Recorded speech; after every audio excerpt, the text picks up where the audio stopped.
بسم الله الرحمن الرحيم. ألف لام را كتاب أحكمت آياته ثم فصلت من لدن حكيم خبير ألا تعبدوا إلا الله إنني لكم منه نذير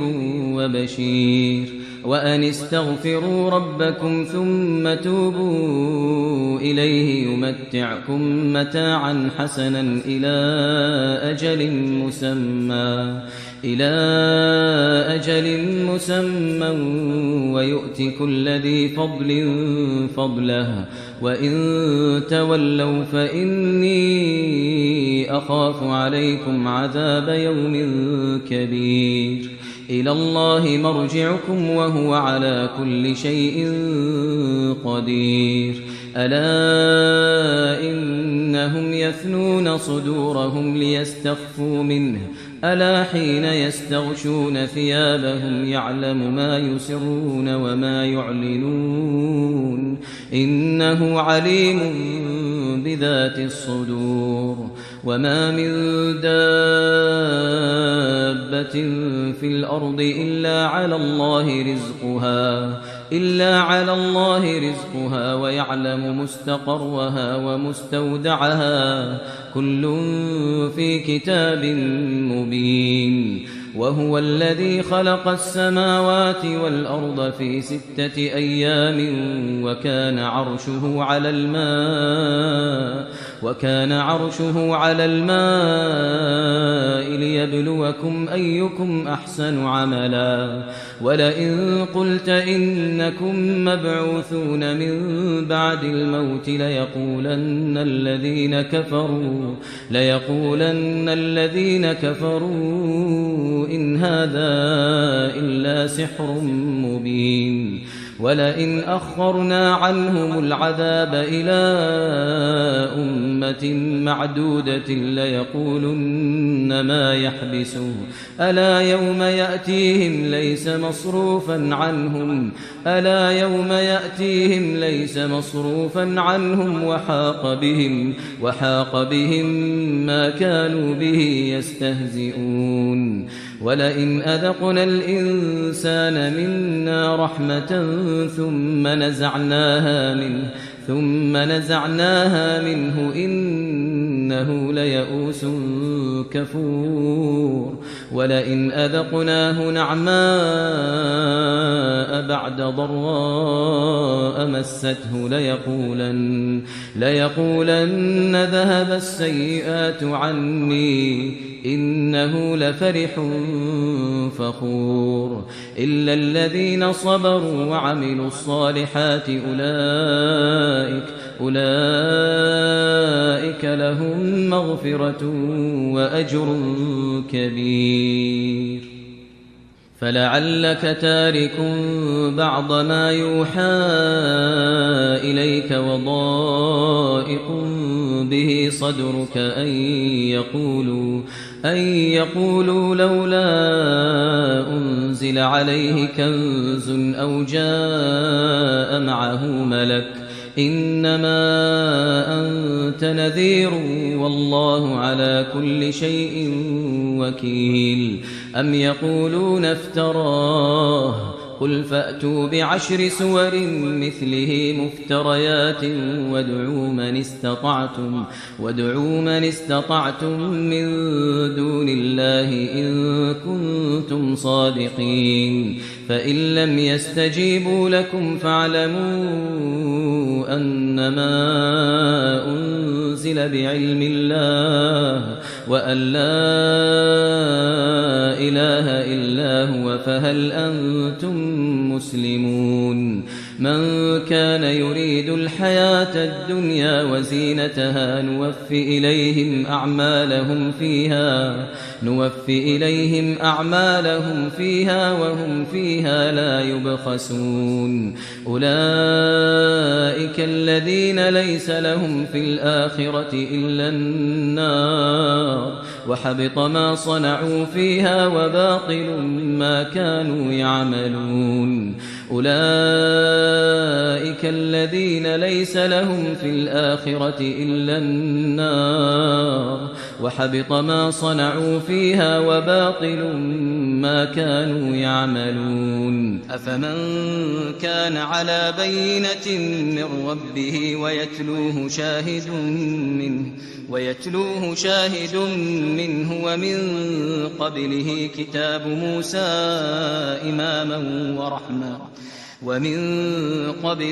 كتاب موسى إماما ورحمة أولئك يؤمنون به ومن يكفر به من الأحزاب فالنار موعده فلا تك في مرية منه إنه الحق من ربك ولكن أكثر الناس لا يؤمنون ومن أظلم ممن افترى على الله كذبا أولئك يعرضون على ربهم ويقول الأشهاد هؤلاء الذين كذبوا على ربهم ألا لعنة الله على الظالمين الذين يصدون عن سبيل الله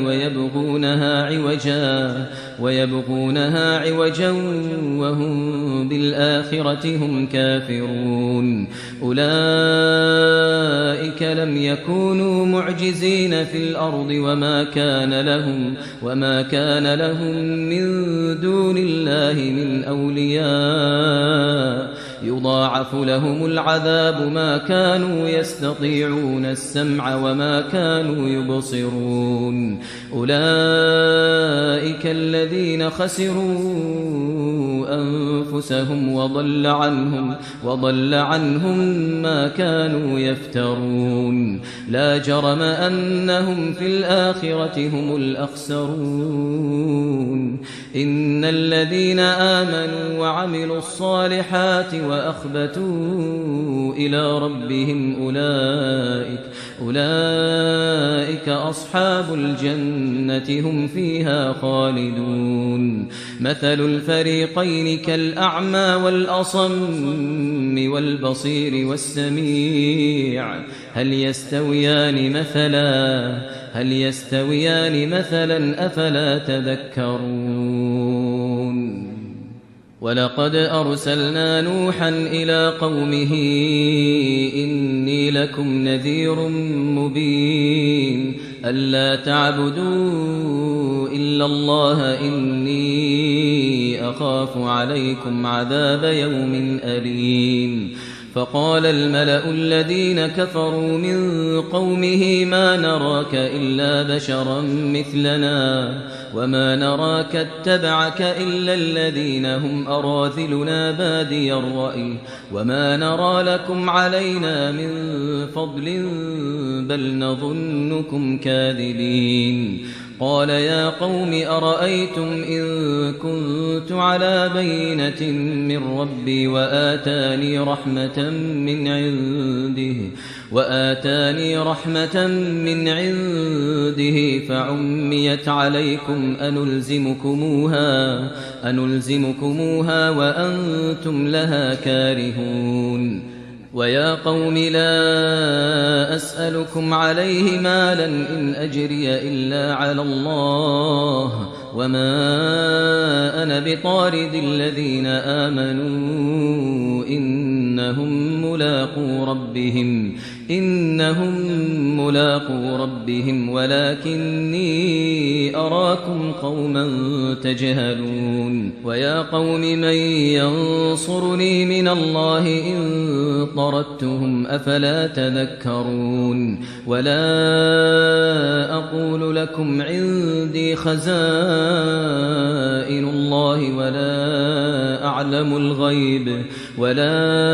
أعلم الغيب ولا أقول إني ملك ولا أقول للذين تزدري أعينكم لن يؤتيهم الله خيرا الله أعلم بما في أنفسهم إني إذا لمن الظالمين قالوا يا نوح قد جادلتنا فأكثرت جدالنا فأتنا بما تعدنا إن كنت من الصادقين قال إنما يأتيكم به الله إن شاء وما أنتم بمعجزين ولا ينفعكم نصحي إن أردت أن أنصح لكم إن كان الله يريد أن يغويكم هو ربكم وإليه ترجعون أم يقولون افتراه قل إن افتريته فعلي إجرامي وأنا بريء مما تجرمون وأوحي إلى نوح أنه لن يؤمن من قومك إلا من قد آمن فلا تبتئس بما كانوا يفعلون واصنع الفلك بأعيننا ووحينا ولا تخاطبني في الذين ظلموا إنهم مغرقون ويصنع الفلك وكلما مر عليه ملأ من قومه سخروا منه قال إن تسخروا منا فإنا نسخر منكم كما تسخرون فسوف تعلمون من يأتيه عذاب يخزيه ويحل عليه عذاب مقيم حتى إذا جاء أمرنا وفارت النور قل نحمل فيها من كل زوجين اثنين وأهلك إلا من سبق عليه القول ومن آمن وما آمن معه إلا قليل وقال اركبوا فيها بسم الله مجريها ومرساها إن ربي لغفور رحيم وهي تجري بهم في موج كالجبال ونادى نوح ابنه وكان في معزل يا بني اركب معنا ولا تكن مع الكافرين قال سآوي إلى جبل يعصمني من الماء قال لا عاصم اليوم من أمر الله إلا من رحم وحال بينهما الموج فكان من المغرقين وقيل يا أرض ابلعي ماءك ويا سماء أقلعي وغيض الماء وقضي الأمر واستوت على الجودي وقيل بعدا للقوم الظالمين ونادى نوح ربه فقال رب إن بني من أهلي وإن وعدك الحق وأنت أحكم الحاكمين قال يا نوح إنه ليس من أهلك إنه عمل غير صالح فلا تسألني ما ليس لك به علم إني أعظك أن تكون من الجاهلين قال رب إني أعوذ بك أن أسألك ما ليس لي به علم وإلا تغفر لي وترحمني أكن من الخاسرين قيل يا نوح اهبط بسلام منا وبركات عليك وعلى ممن معك وأمم سنمتعهم ثم يمسهم منا عذاب أليم تلك من أنباء الغيب نوحيها إليك ما كنت تعلمها أنت ولا قومك من قبل هذا فاصبر إن العاقبة للمتقين وإلى عاد أخاهم هودا قال يا قوم اعبدوا الله ما لكم من إله غيره إن أنتم إلا مفترون يا قوم لا أسألكم عليه أجرا إن أجري إلا على الذي فطرني أفلا تعقلون ويا قوم استغفروا ربكم ثم توبوا إليه يرسل السماء عليكم مدرارا ويزدكم قوة إلى قوتكم ولا تتولوا مجرمين قالوا يا هود ما جئتنا ببينة وما نحن بتاركي آلهتنا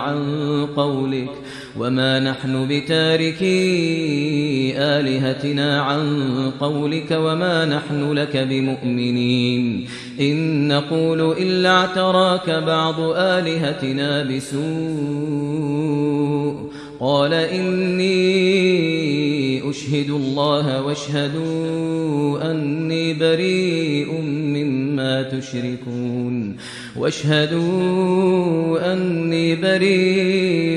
مما تشركون من دونه فكيدوني جميعا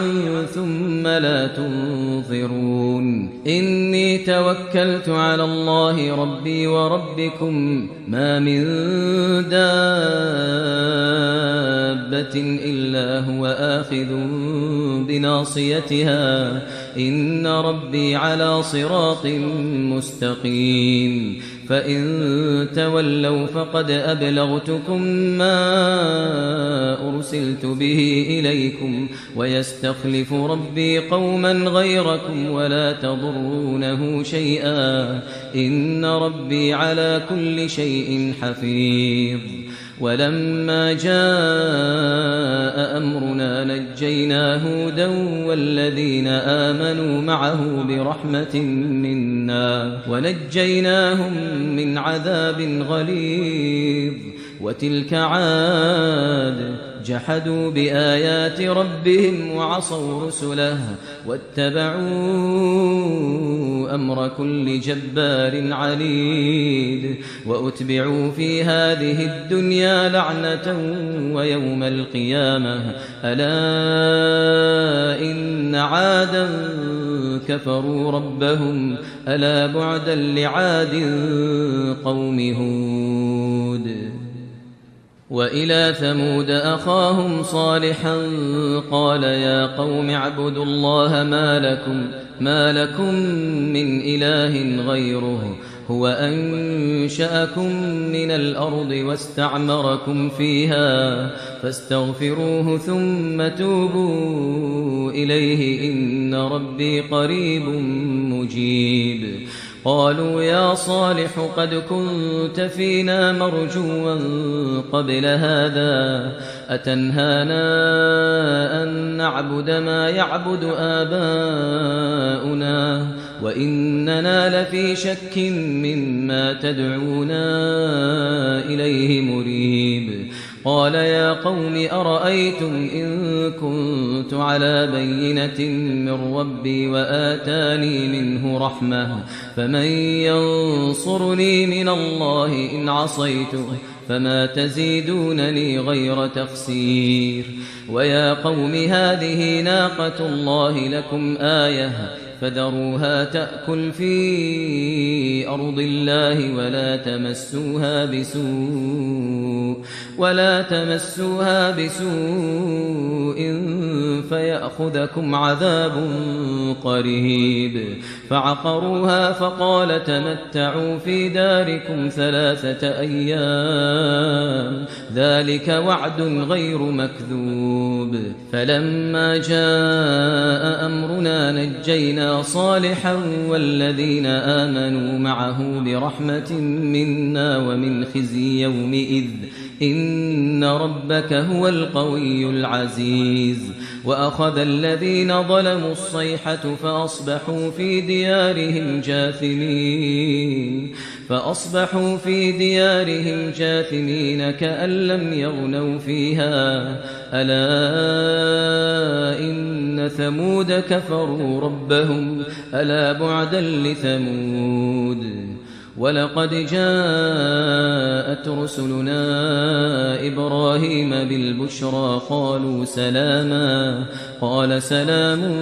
فما لبث أن جاء بعجل حنيذ فلما رأى أيديهم لا تصل إليه نكرهم وأوجس منهم خيفة قالوا لا تخف إنا أرسلنا إلى قوم لوط وامرأته قائمة فضحكت فبشرناها بإسحاق ومن وراء إسحاق يعقوب قالت يا ويلتى أألد وأنا عجوز وهذا بعلي شيخا إن هذا لشيء عجيب قالوا أتعجبين من أمر الله رحمة الله وبركاته عليكم أهل البيت إنه حميد مجيد فلما ذهب عن إبراهيم الروع وجاءته البشرى يجادلنا في قوم لوط إن إبراهيم لحليم أواه منيب يا إبراهيم أعرض عن هذا إنه قد جاء أمر ربك وإنهم آتيهم عذاب غير مردود ولما جاءت رسلنا لوطا سيء بهم وضاق بهم ذرعا وقال هذا يوم عصيب وجاءه قومه يهرعون إليه ومن قبل كانوا يعملون السيئات قال يا قوم هؤلاء بناتي هن أطهر لكم فاتقوا الله ولا تخزون في ضيفي أليس منكم رجل رشيد قالوا لقد علمت ما لنا في بناتك من حق وإنك لتعلم ما نريد قال لو أن لي بكم قوة أو آوي إلى ركن شديد قالوا يا لوط إنا رسل ربك لن يصلوا إليك فأسر بأهلك بقطع من الليل ولا يلتفت منكم أحد إلا امرأتك إنه مصيبها ما أصابهم إن موعدهم الصبح أليس الصبح بقريب فلما جاء أمرنا جعلنا عاليها سافلها وأمطرنا عليها حجارة من سجيل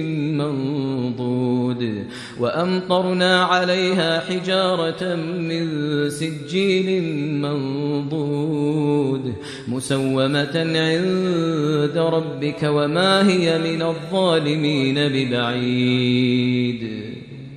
وإلى مدين أخاهم شعيبا قال يا قوم اعبدوا الله ما لكم من إله غيره ولا تنقصوا المكيال والميزان إني أراكم بخير وإني أخاف عليكم عذاب يوم محيط ويا قوم أوفوا المكيال والميزان بالقسط ولا تبخسوا الناس أشياءهم ولا تعثوا في الأرض مفسدين بقية الله خير لكم إن كنتم مؤمنين وما أنا عليكم بحفيظ قالوا يا شعيب أصلاتك تأمرك أن نترك ما يعبد آباؤنا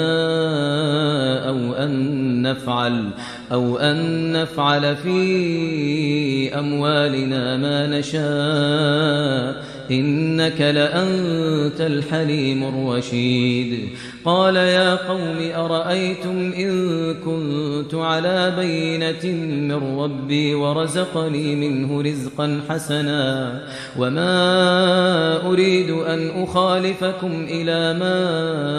أنهاكم عنه إن أريد إلا الإصلاح ما استطعت وما توفيقي إلا بالله عليه توكلت وإليه أنيب ويا قوم لا يجرمنكم شقاقي أن يصيبكم مثل ما أصاب قوم نوح أو قوم هود أو قوم صالح وما قوم لوط منكم ببعيد واستغفروا ربكم ثم توبوا إليه إن ربي رحيم ودود واستغفروا ربكم ثم توبوا إليه إن ربي رحيم ودود قالوا يا شعيب ما نفقه كثيرا مما تقول وإنا لنراك فينا ضعيفا ولولا رهطك لرجمناك وما أنت علينا بعزيز قال يا قوم أرهطي أعز عليكم من الله واتخذتموه وراءكم ظهريا إن ربي بما تعملون محيط